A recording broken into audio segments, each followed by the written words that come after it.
Oso is not a daycare dog, but every Sunday we walk in this like corporate office park, and he knows when we're coming back to the car, especially because it's the only car in the parking lot usually, and he knows our car. And maybe it happens from further and further away the past few months, honestly. It used to be like we'd be 5 feet from the car and I would open the door and he'd be like, oh, but look over there. There's this really interesting thing over there that I haven't noticed before. And now it's like total Eeyore, but because he loves corporate office park time, and then he Eeyores all the way to the car and he's like, oh, but this smell is really interesting for the next like minute.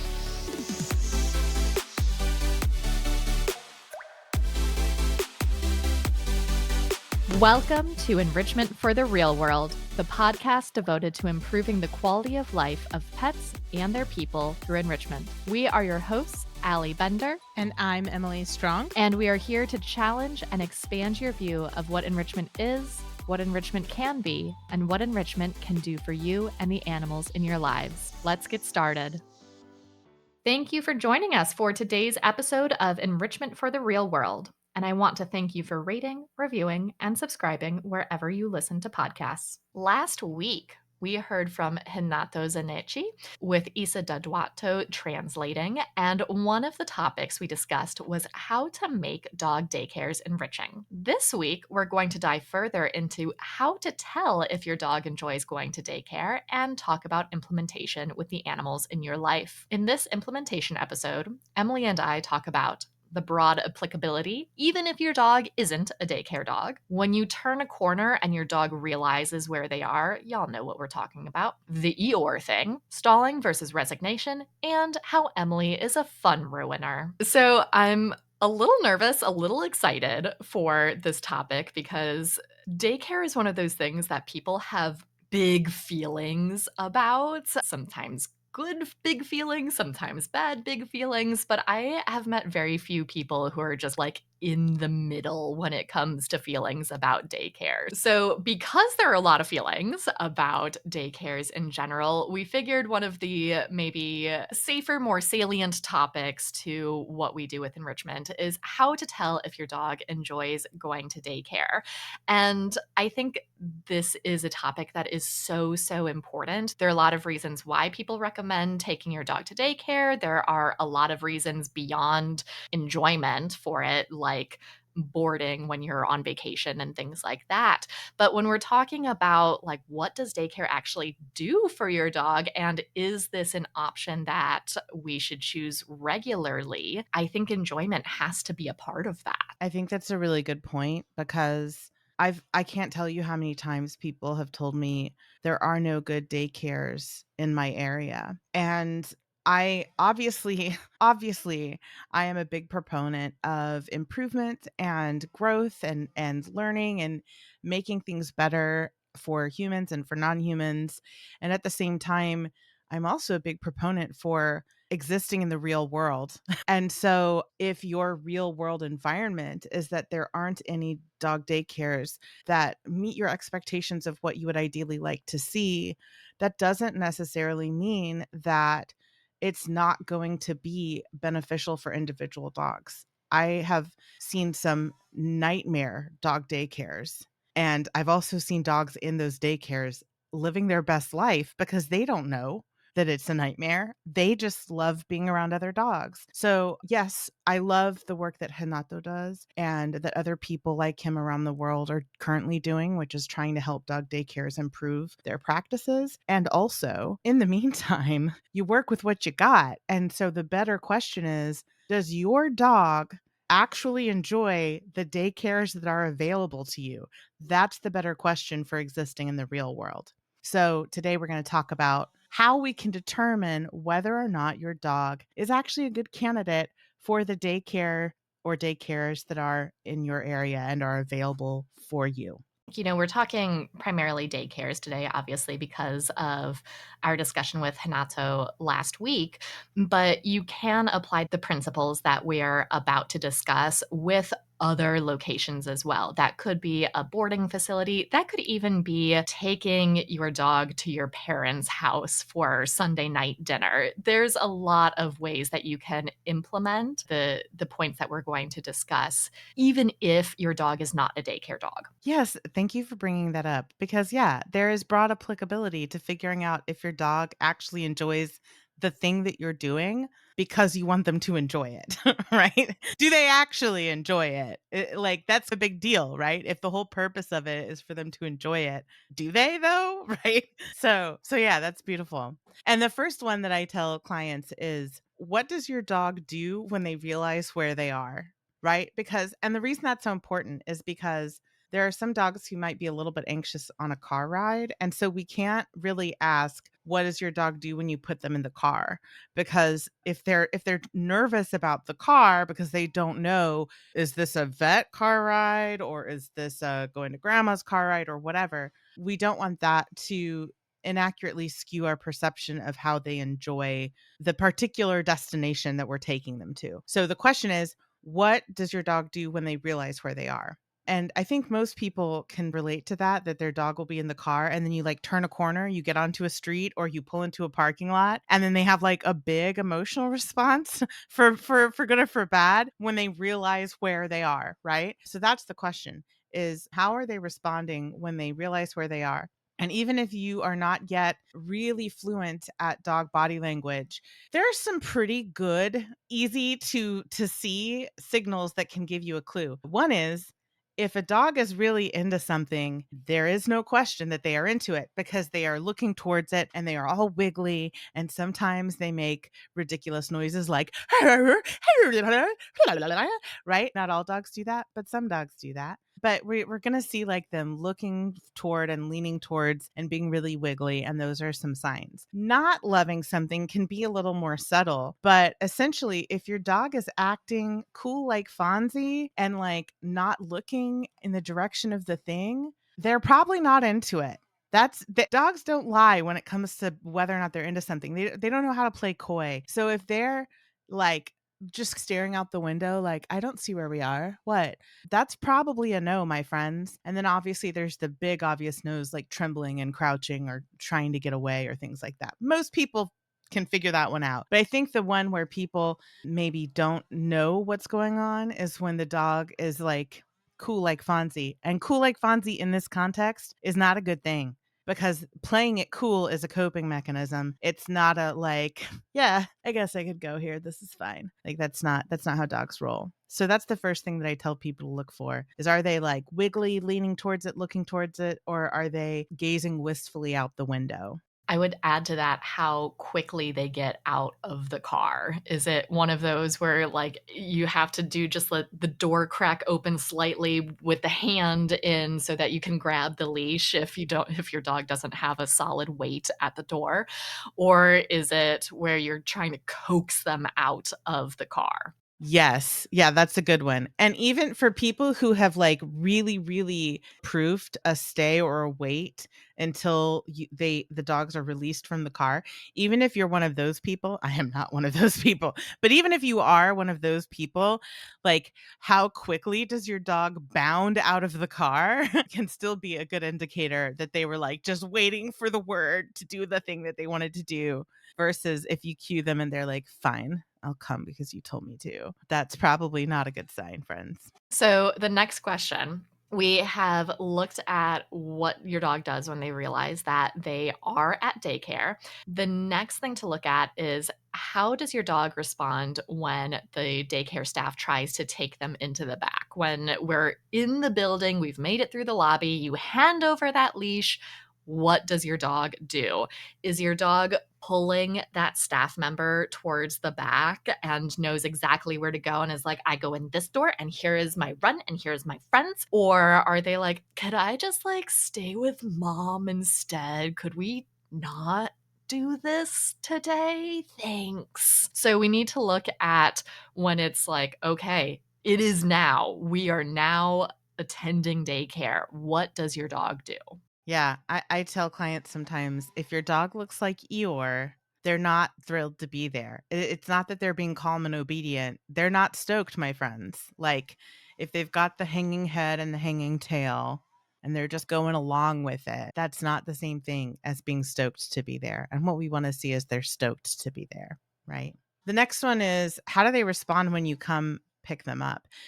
I would hope that your dog is always happy to see you regardless. There's a difference between your dog seeing you and being like, "Oh my god, hi. I love you so much. I have to tell you all about my day. I had the most ridiculous play session." Like, there's the difference between that and when they're not focused on you at all and they're just focused on the exit and they're like, "Get me the hell out of here." Those are two very different responses, right? So, we're not saying that if your dog is happy to see you, they had a miserable time. If your dog is happy to see you, that's actually probably an indicator that they had a great time. If they are really eager to get out of the building, or again, if they're doing the Eeyore thing, that's probably a sign that they don't love it there. And the Eeyore is usually like they're resigned to their fate. Like, well, I survived. I suppose that's all a dog can ask for. And that's not what we want to see from a doggo coming out of a daycare or wherever they've been, right?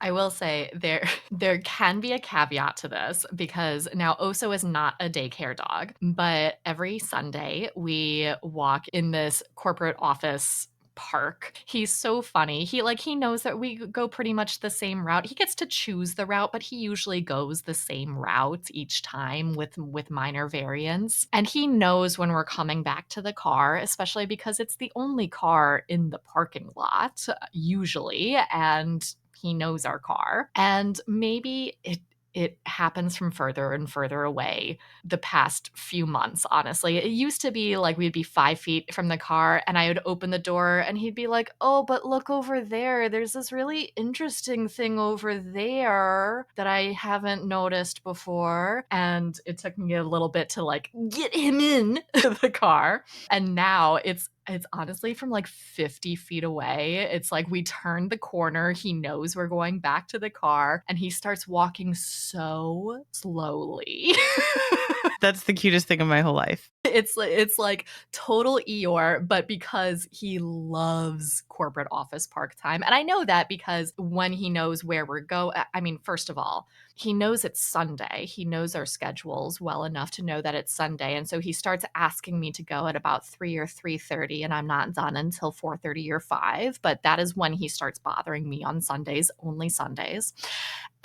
And then when I turn off my computer and all of that, he is just glued to me like, "We're going, right? We're doing it." And then I grab all of his stuff and he's so excited and all of the and bolts out of the car. And it's just he loves it so much. So I know that he loves being there because everything else says that. And then he Eeyores all the way to the car and he's like, "Oh, but this smell is really interesting for the next like minute." And then I yesterday he was just like, "I'm tangled in my leash. I can't walk." And it was like around 1 foot.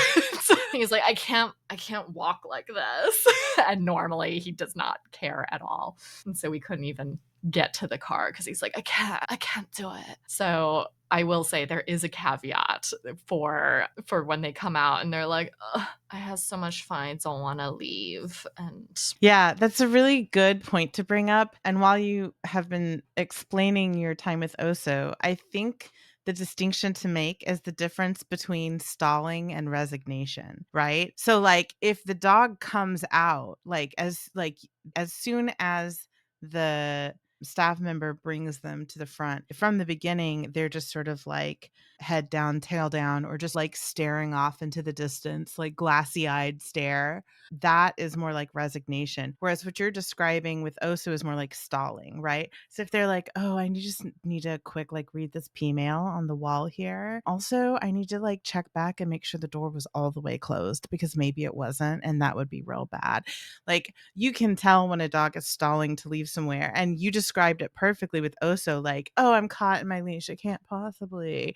Oh, I need to sniff this spot. I can't leave until I fully take in everything," right? I think that's a really, really beautiful distinction to make because it's not one that I had thought to mention, but it is a big deal. There's a big difference between a dog who's like, "This is my life now," versus a dog who's like, "Wait, we can't leave until I make sure that I have smelled absolutely every molecule in this room." Right? So, yeah, good point. Thanks for bringing that up.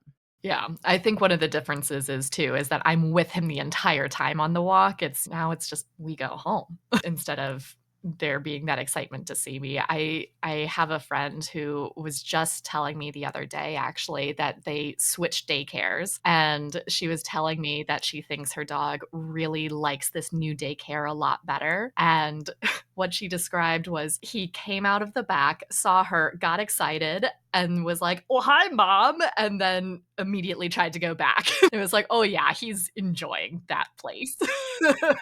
He's like, "You're here. Does that mean that you're gonna join us? Can we all play together?" Right? "Do you wanna come back too and meet my friends?" And then the last part of this, because as y'all know, we care about the effect that something has on the individual. That's what enrichment means, is what is the effect of this activity. And so we wanna notice the difference between rest and exhaustion when your dog comes home. And really, we're interested in this because if your dog is having the best time of their life, it is a good thing for them to go. It is decreasing their stress. We will hopefully come home to a lovely, snoozy dog. They're maybe hanging out on the couch. You sit next to them, you give them a little scritch. They open their eye and they're like, "Oh, hi, mom," and like give a little tail wag or something, and then go back to sleep. Versus if they were stressed the entire time that they were at daycare, and this is actually increasing their stress to go instead of decreasing, then we might come home and they're like, "I'm too tired to even eat dinner right now." Like that,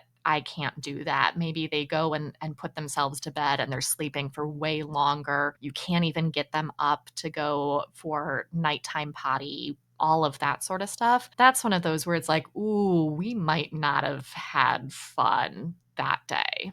I had a client ask me a really good question about this that has stuck with me. And she was like, "Well, when we take our dog out to do these off leash mountain hikes, a lot of times he'll be sore for the next couple of days because he like goes hard and he's had his like the best time living his best life. There's nowhere he'd rather be than in the mountains, but he's sore afterwards. So, how can we tell the difference between him being just exhausted from the stress versus like being sore because he overdoes it when he's living his best life?" And I was like, thank you for asking that question because that is such a beautiful thing to care about and pay attention to. And honestly, it's something that I hadn't thought to talk to clients about before she asked me that question. So, what we talked about with her, I can't tell you what every dog is going to look like when they're sore versus when they're exhausted because I don't know because every dog looks different. So, what are some things that we could look at that would make a difference? That we would be able to distinguish between. And I will say that I already suspected that this dog was not a candidate for daycare because the first three criteria he didn't meet. And so I was pretty sure that he was experiencing exhaustion afterwards because the first three were already not great signs. But that in this case, that was not a bad thing because it's almost like we could A B test it, right? And we could be like, okay, let's look at the difference between when he's sore versus when he's exhausted. And what for this dog she noticed is that when he was sore, he would still get excited about things and he would still do the butt wiggle, but he was just very slow to move and he would take his time laying down. Like it would take him a while to sort of like get down into that position and he would maybe be more efficient in getting places.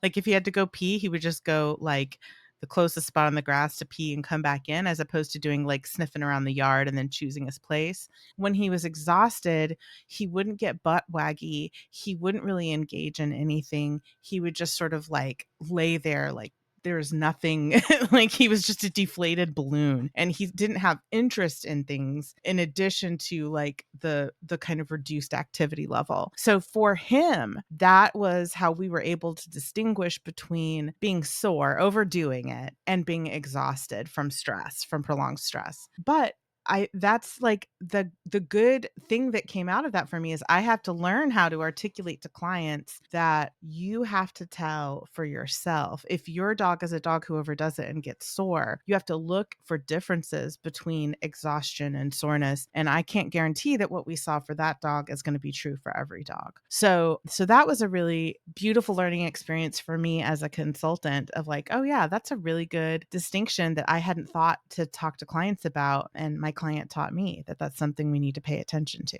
I love that story. I think that you brought up something that I wanted to tease out too, is that the effects are not just that night that you come home. The effects can last for several days. And so one of the things that when I have clients who are wondering if daycare is the right option for their dog, we look at how it affects their dog's behavior for the next few days. Do we see an increase in undesirable behaviors? Do we see an increase in anxiety related behaviors over the next few days? Because they might come home, they're exhausted that night, they're not showing a lot, but the next day we have a problem. So keep in mind that we're looking for the difference in behavior, not just that night, but also for the next couple of days after that daycare experience. Yeah. And the opposite can be true as well, where like I've had clients say, well, I don't want to stop taking my dog to daycare because it wears him out for like 3 days. And I'm like, okay, well, what does wearing out look like? And it looks like the dog is totally listless, like doesn't want to do anything. And I'm like, that's not really what we want for our dogs.